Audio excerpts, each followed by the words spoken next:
Hey, y'all. So, good evening, good night. It is 12 days until the general election. And here we are once again discussing truth and holiness as it concerns politics and policy. So, in case you don't know who I am and have never been on my live, my name is Monica Maybank, and I am a former federal lobbyist.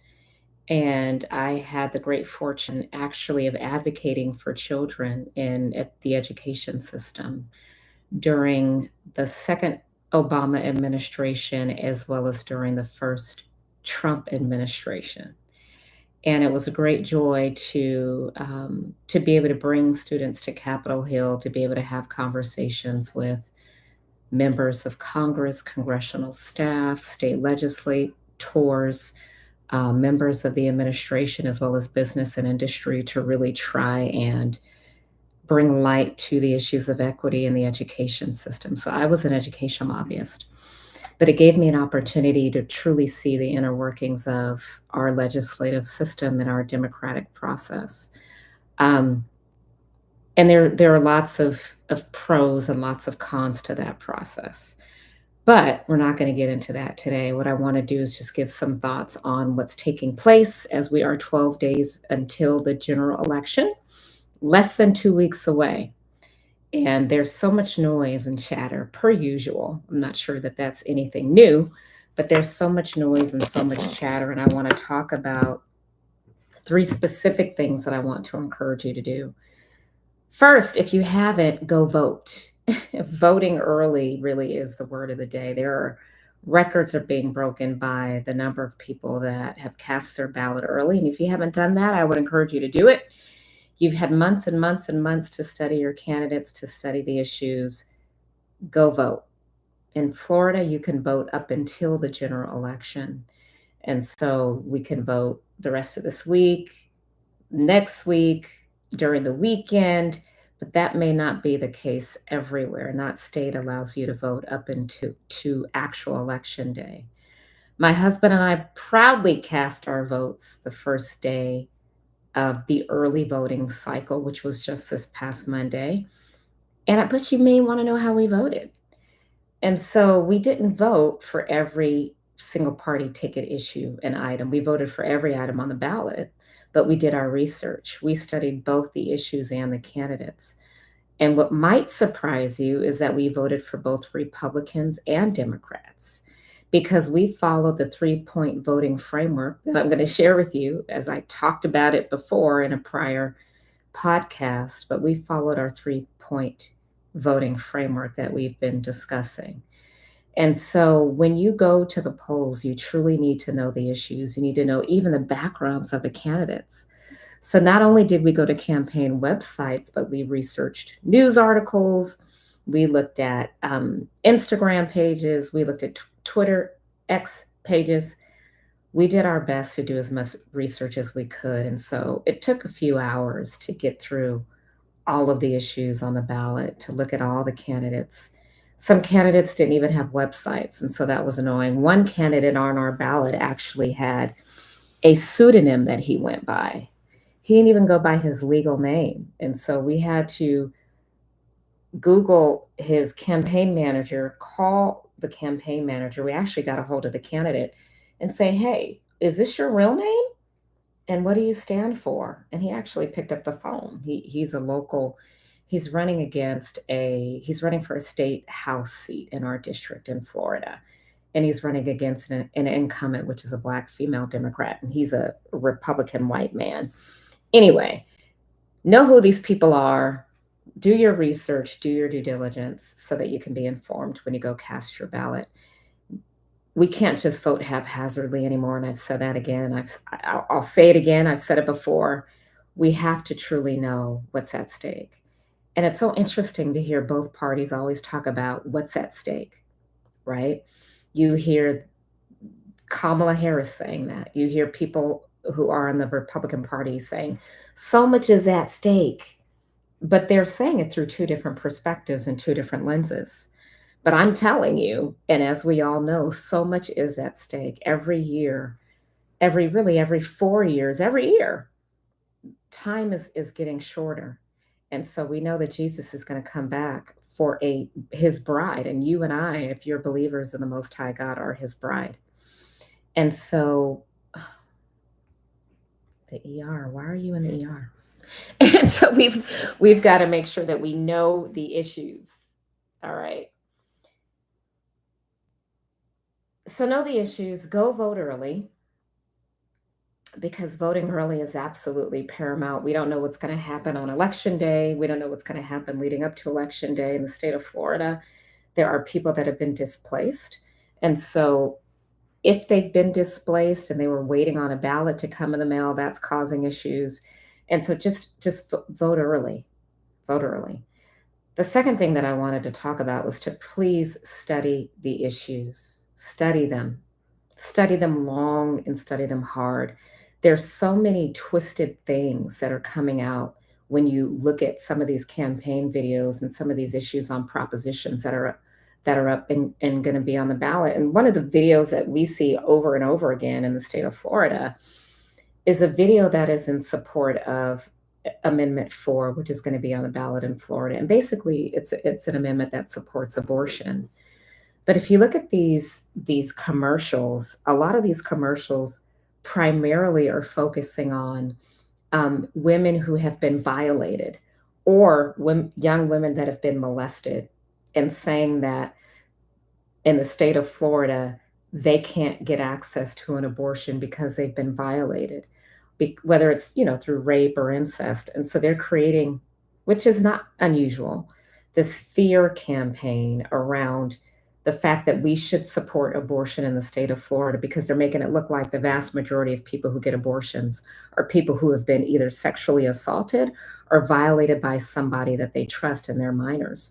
And that's just not the case, right? Research says that less than, I think, 1% of abortions are because of issues like that. Most women are getting abortions out of convenience. And so, again, and the largest proportion of people that are being aborted in the United States are Black babies. And so we need to really look at these issues on their face for what they are and ask the Holy Spirit for wisdom when you're seeing these campaign videos, and for understanding when you're seeing these commercials, because the enemy is deceptive. That is his job, to deceive you. The word says that his job is to deceive the brethren, and boy, oh boy, is he doing a great job at that. Anyway, so look at the propositions. In the state of Florida, there's a proposed amendment to the state's constitution that would permit abortion up until viability. And the thing is, well, who gets to decide what viability is? Who gets to make that decision? And this is Amendment 4, as I just described, that we've seen through the commercials. But the language in the amendment is incredibly misleading. The language reads, no law shall prohibit, penalize, delay, or restrict abortion before viability or when necessary to protect the patient's health, as determined by the patient's healthcare provider. It goes on to say this amendment does not change the legislature's constitutional authority to require notification to a parent or guardian before a minor has an abortion. Why are we even talking about minors having abortions in the first place? Why is that language even part of what they're trying to institute as a constitutional amendment in the Florida State Constitution? But firstly, what I'll say is, starting with the phrase, no law shall prohibit, for me, initially reading that, it was a bit misleading because it almost makes it seem as though it's saying that no law should allow abortion. But it doesn't say that. Most of the amendments are not written with the word no beginning the sentence.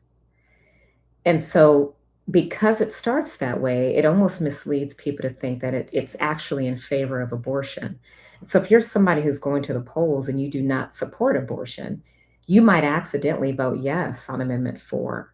And so, what I'm telling you is to study these propositions, study the language that's being described, and you can even look at the full context of what it will show up like in law if you go to your state's Secretary of um,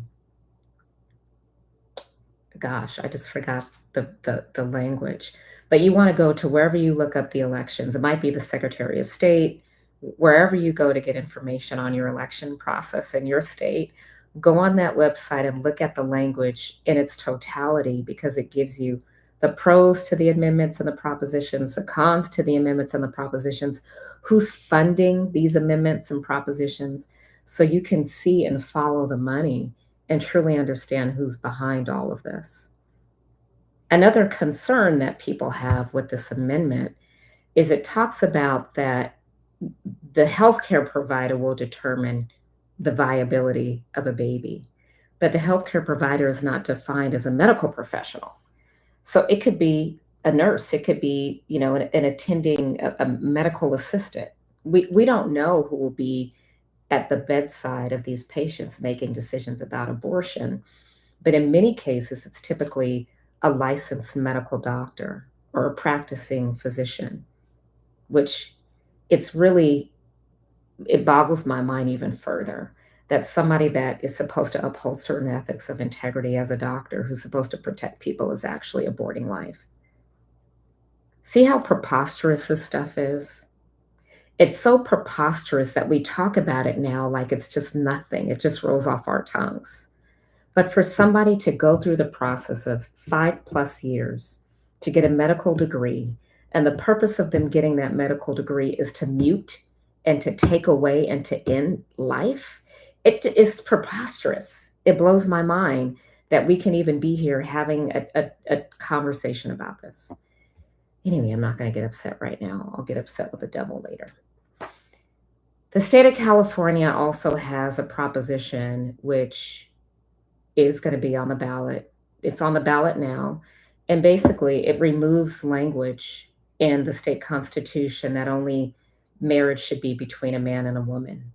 And so in 2008, I believe it was, citizens in the state of California put inside their own constitution that marriage is only recognized in the state of California between a man and a woman. Now, some of you may remember this and some of you may not. California is so confused. I think they don't recognize how confused they are, right? Because they say that they're progressive, and yet they do stuff like this, which would blow me away that they even cared about codifying the Constitution with language that says a marriage should be between a man and a woman. And yet they're the most liberal state probably in America.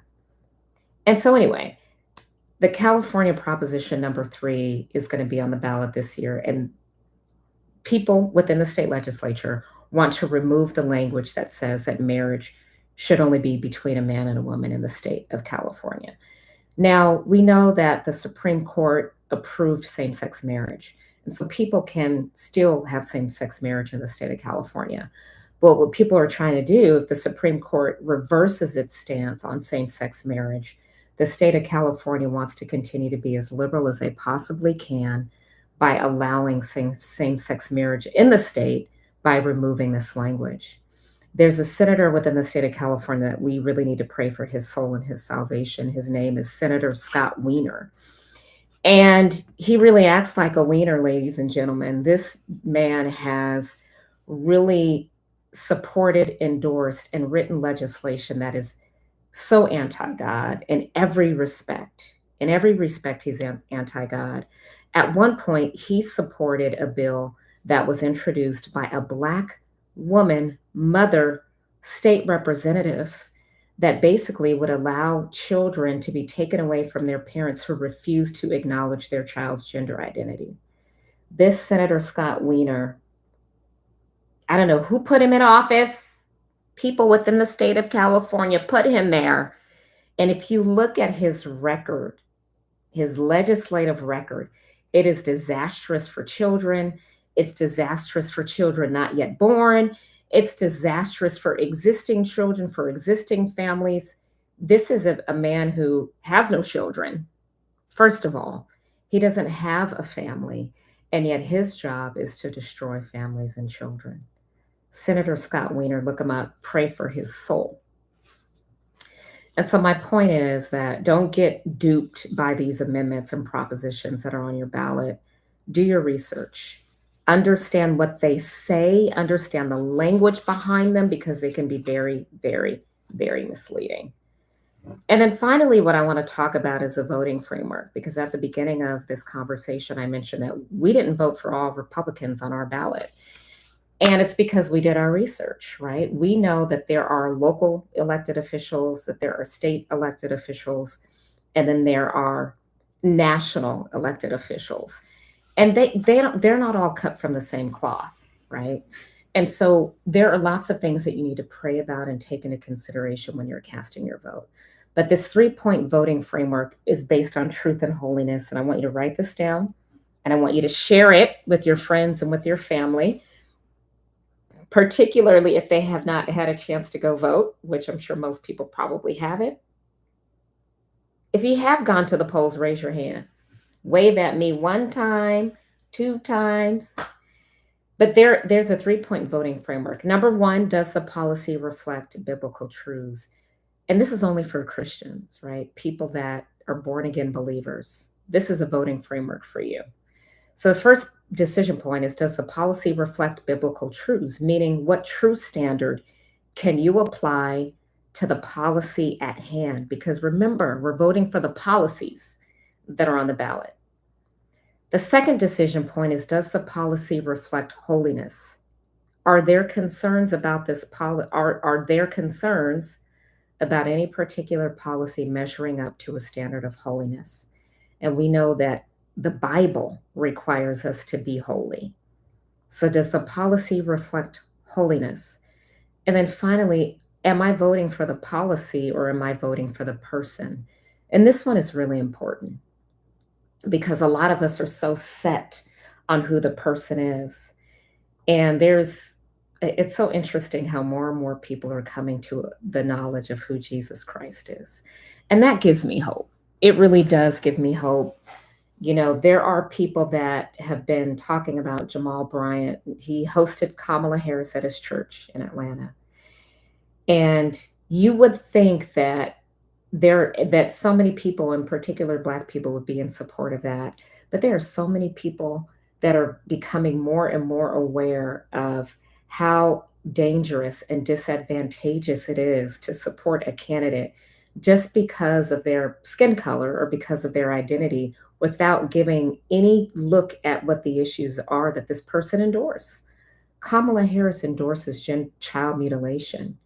She endorses that with all of her language. She endorses and supports reproductive rights, which, as you know, 1/3 of all babies being aborted look like me.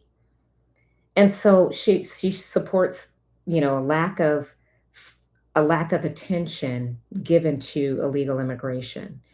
She supports really blowing up our budget, and our federal deficit is at, obviously, we're more than what, $38 trillion in debt or something crazy. So there are a lot of things that we need to be thinking about when it comes to the person that we're looking at on these ballots. We need to be voting for the policy and not the personality. And so I'm so just grateful that people are opening up their eyes to what's true. And sometimes it takes us a little while to get there, because all we see is what the media is force feeding us to listen to, which is why we need to spend less time listening to the media. We need to spend more time in the Word of God and more time spending with the Holy Spirit. And so finally, pray for God's will to be done. Again, we're 12 days away. We're 12 days before the general election. It doesn't mean that we'll have an answer on that day, but I think we just need to be prepared leading up to the election, after the election. There have been so many prophetic words about what's happening now in advance, people prophesying about the weather impacting what's happening right now. There have been lots of prophetic words that we are seeing manifest, but also words about what could happen after the election. And so stay safe.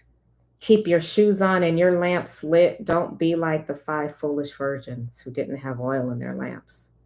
Ask God what to do. Ask God how to be prepared. Ask God how to lead you to vote. At the end of the day, Jesus will always and forever be king. It doesn't matter who's president. But it does matter how you cast your vote and whether or not you're being obedient to what God is telling you to do. So I just want to encourage you to stay in prayer, to share these conversations with your friends and with your family. God bless you all. And I know we are all part of these conversations because we love God and we are grateful to be in the best country. Even with all its flaws, this is truly the best country on earth. So let's keep God first so that it can remain that way.